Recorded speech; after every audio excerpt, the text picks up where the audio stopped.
आज हम जो क्वेश्चन करने जा रहे हैं वो फॉर्मेशन ऑफ वेक्टर का। ऐसे क्वेश्चन आएंगे कि find the unit vector in the direction of given vector. कोई हमें एक वेक्टर दे रखा है, मान लो ये एक वेक्टर है ए वेक्टर। हमें एक ऐसा वेक्टर चाहिए जो इसकी डायरेक्शन में भी हो और यूनिट वेक्टर भी हो। तो हम क्या करेंगे, इसमें मैग्नीट्यूड, मान लो इसका मैग्नीट्यूड है 5 यूनिट। अगर हमें एक ऐसा वेक्टर चाहिए जो इसकी डायरेक्शन में हो और यूनिट वेक्टर हो, तो हम क्या करेंगे, अगर इसका मैग्नीट्यूड 5 यूनिट है, अगर इसी वेक्टर को हम 5 यूनिट से डिवाइड कर देंगे, 5 से डिवाइड कर देंगे तो इसका कितना आ जाएगा, मैग्नीट्यूड 1 आ जाएगा। और वही हमारा क्या होगा, यूनिट वेक्टर होगा जो कि इसकी डायरेक्शन में है। मान लो ये एक ए बी वेक्टर है जिसका मैग्नीट्यूड है 5 यूनिट। एक ऐसा वेक्टर चाहिए हमें जो इसकी डायरेक्शन में हो, ए बी वेक्टर की डायरेक्शन में, और 5 यूनिट की जगह उसका यूनिट वेक्टर हो। तो हम क्या करेंगे, इसको डिनोट करेंगे, ए बी का unit vector is equal to 1 upon A B vector का मैग्नीट्यूड, ए बी वेक्टर का मैग्नीट्यूड मल्टीप्लाई में ए बी वेक्टर। तो हमेशा जब भी हमें एक ऐसा वेक्टर चाहिए हो जो दिए हुए वेक्टर के डायरेक्शन में हो और यूनिट वेक्टर हो, तो हम क्या करेंगे, उसके मैग्नीट्यूड से डिवाइड कर देंगे। अब मान लो हमें क्वेश्चन थोड़ा चेंज करके दे दिया, एक ऐसा वेक्टर चाहिए हमें जो ए बी वेक्टर के डायरेक्शन में हो और उसका कितना यूनिट हो, 7 यूनिट मैग्नीट्यूड हो। तो यूनिट वेक्टर निकालना पहले, फिर इसको 7 से मल्टीप्लाई कर देना। 7 से मल्टीप्लाई करेंगे तो ये आ जाएगा।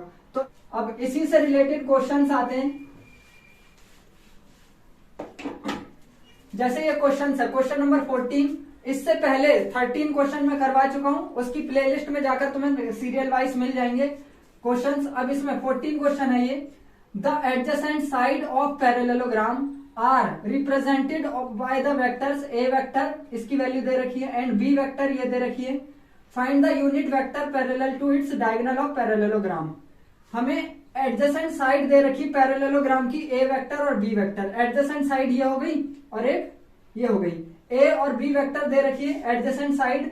अब हमें बताना है एक ऐसा वेक्टर जो कि इसके डायगोनल के डायरेक्शन में हो और यूनिट वेक्टर हो। तो डायगोनल के डायरेक्शन में हो मतलब एक एसी वेक्टर और एक डीबी वेक्टर। तो हमें क्या, तो एसी वेक्टर कैसे मिलेगा, एसी वेक्टर कैसे मिलेगा, अगर इस वेक्टर को ए बी और बीसी वेक्टर को ऐड कर दिया हमने तो अपने आप एसी वेक्टर मिलेगा ना। ट्रायंगल्स लॉ के according A B plus BC vector क्या होगा, एसी वेक्टर। तो एसी वेक्टर क्या हो गया, A plus B vector. A vector और बी वेक्टर, ए वेक्टर हमें कितना दे रखा है, ए वेक्टर दे रखा i j minus k, B vector कितना दे रखा है, -2i जे 2k। तो ए प्लस बी वेक्टर इन दोनों को ऐड करके कितना आएगा, -i, 1 और 1 2j, और -1 + 2 + 1 के वेक्टर। ये मिल गया हमें एसी वेक्टर। अब हमें क्या चाहिए, एसी वेक्टर का यूनिट वेक्टर चाहिए। तो क्या करेंगे, एसी वेक्टर के मैग्नीट्यूड से डिवाइड कर देंगे किसको, एसी वेक्टर को। मैग्नीट्यूड कैसे मिलेगा, -1 का स्क्वायर + 2 का स्क्वायर + 1 का स्क्वायर, और ये पूरा रूट में। एसी वेक्टर क्या है, -i + 2j + k। इसको सॉल्व करेंगे तो कितना आएगा, 1 + 4 + 1, तो आ गया 6 रूट में। अब सबको √6 से डिवाइड कर दो, -1/√6 i, 2/√6 j + 1/√6 k। तो ये एक ऐसा वेक्टर मिल गया जो डायगोनल की डायरेक्शन में और यूनिट वेक्टर है। अब इसी तरह डीबी वेक्टर, डीबी वेक्टर कैसे मिलेगा, डीबी वेक्टर कैसे मिलेगा, ये डीसी और सीबी को ऐड करेंगे हम तो डीबी वेक्टर मिलेगा। अब देखो ये पैरेललोग्राम था, पैरेललोग्राम में ऑपोजिट साइड पैरेलल होती है। अगर ये ए वेक्टर है तो ये भी क्या होगा, ए वेक्टर। तो इसको हम लिखेंगे DC vector plus CB vector. DC vector क्या है, ए वेक्टर की डायरेक्शन ये थी तो ये हो गई A vector. CB vector, BC vector की डायरेक्शन, बी वेक्टर की डायरेक्शन तो ये थी, हम क्या लिख रहे हैं, उल्टा लिख रहे हैं, ऐसे लिख रहे हैं। तो क्या कर दो, इसमें -b वेक्टर कर दो। तो इसलिए जब भी हमें एडजेसेंट साइड दे रखी हो पैरेललोग्राम की और हमें निकालना हो इसके डायगोनल, तो एक बार एडजेसेंट साइड जोड़ देना और एक बार एडजेसेंट साइड घटा देना। हमेशा ऐसे ही निकलेगा। और इसीलिए मैंने डी बी लिखा है, बी डी नहीं लिखा, ताकि आसानी से समझ सको। एक बार जोड़कर डायगोनल मिलेगा, एक डायगोनल, दूसरा डायगोनल मिलेगा घटाकर। ए में से बी घटाएंगे, कितना आ जाएगा 3i 1, ये 0j माइनस 3k। ठीक है, डीबी वेक्टर मिल गया। अब डीबी का यूनिट वेक्टर क्या होगा, 1 अपॉन डीबी वेक्टर का मैग्नीट्यूड मल्टीप्लाई में डीबी वेक्टर। डीबी वेक्टर का मैग्नीट्यूड कितना हो गया, अंडर रूट 3 का स्क्वायर प्लस 0 का स्क्वायर प्लस 3 का square, 3i 0j minus 3k। 3 का स्क्वायर 9, 9 18, 18 का अगर एलसीएम लेकर सॉल्व करेंगे तो ये आ जाएगा कितना 9 दूनी 18, 3√2 आ जाएगा। तो 3√2 इस सबके डिवाइड में लिख दो, 3/3√2 i plus 0/3√2 j minus 3/3√2 k। 3 से 3 कट जाएगा, आ जाएगा answer 1/√2 i plus 0j minus 1/√2 k। तो एक आंसर ये हो गया और एक आंसर ये हो गया। क्वेश्चन नंबर 15 है, इसमें लिखा find the unit vector in the direction of P Q vector where p 1, 2, 3 and q 4, 5, 6। एक ऐसा वेक्टर निकालना है जो कि पी क्यू वेक्टर की डायरेक्शन में हो और यूनिट वेक्टर हो। तो क्या करेंगे, हम पहले पी क्यू वेक्टर निकाल लेते हैं। पी क्यू वेक्टर कैसे मिलेगा, q माइनस पी, 4 माइनस 1 हो गया 3i, 5 minus 2 3j, 6 minus 3 3k। अब पी क्यू का यूनिट वेक्टर निकालना है तो मैग्नीट्यूड निकाल लो पहले। पी क्यू वेक्टर का मैग्नीट्यूड क्या होगा, 3 का स्क्वायर 3 का स्क्वायर 3 का स्क्वायर। 3 का स्क्वायर अगर कॉमन लेंगे सब में से, बाहर निकलकर 3 हो जाएगा, यहां पर बचेगा 1 प्लस 1 प्लस 1, ये आ गया 3√3। अब पी क्यू वेक्टर का यूनिट वेक्टर चाहिए तो मैग्नीट्यूड से डिवाइड कर देंगे। मैग्नीट्यूड कितना है 3√3। पी क्यू वेक्टर कितना है 3i 3j 3k। 3/3√3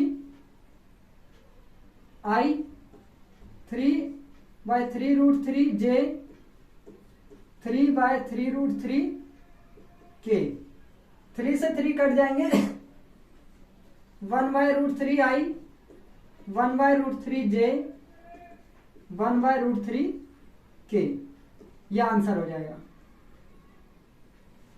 question number 16 है, इसमें दे रखा है इफ ए वेक्टर ये है, बी वेक्टर ये है, सी वेक्टर की वैल्यू ये है, find a vector of magnitude 6 units which is parallel to the vector 2a minus B plus 3c। ये 3 वेक्टर दे रखे हैं हमें ए बी सी। एक ऐसा वेक्टर निकालना है जो इसके पैरेलल हो और कितने मैग्नीट्यूड का हो, 6 यूनिट का, 6 यूनिट उसका मैग्नीट्यूड हो। तो यहां पर लिख लेते हैं ए वेक्टर कितना है i j k, B vector कितना है 4i minus 2j plus 3k, C vector कितना है i minus 2j plus k। तो अगर हम ये निकालेंगे 2a minus B plus 3c vector, इस वेक्टर को मान लेते हैं लेट ये ए बी वेक्टर है, कैपिटल ए बी वेक्टर है, ये 2a minus B plus 3c। तो इस हिसाब से हमें इसका एक वेक्टर निकाला है जो इसकी डायरेक्शन में और 6 यूनिट मैग्नीट्यूड हो। तो हमें फाइंड क्या करना है, ए बी का यूनिट वेक्टर मल्टीप्लाई 6 मैग्नीट्यूड चाहिए, तो पहले हम यूनिट वेक्टर निकालेंगे और 6 से मल्टीप्लाई कर देंगे, ये हमें चाहिए। तो इसका आंसर कैसे आएगा, 6 अपॉन ए बी वेक्टर का मैग्नीट्यूड अपॉन मल्टीप्लाई में ए बी वेक्टर। तो पहले ए बी वेक्टर निकाल लेते हैं यहां से। ए बी वेक्टर क्या होगा 2a minus B plus 3c, इसको 2 से मल्टीप्लाई करना है,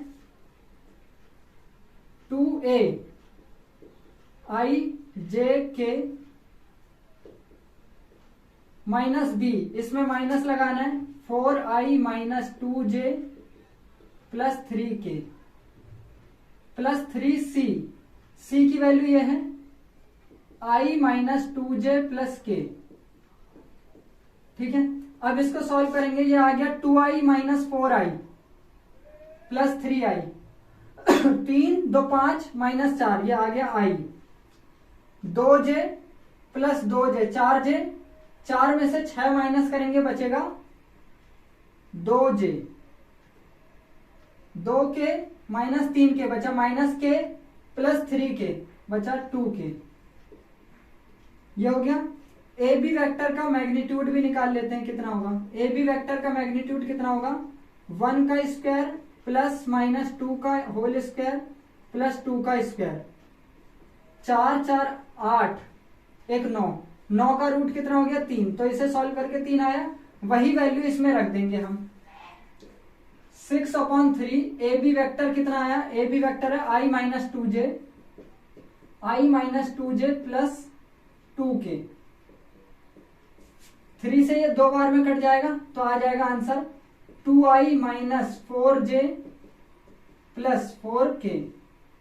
यह आंसर हो गया हमारा। इसका मैग्नीट्यूड क्या होगा, 6 यूनिट होगा और ए बी वेक्टर की डायरेक्शन में होगा ये।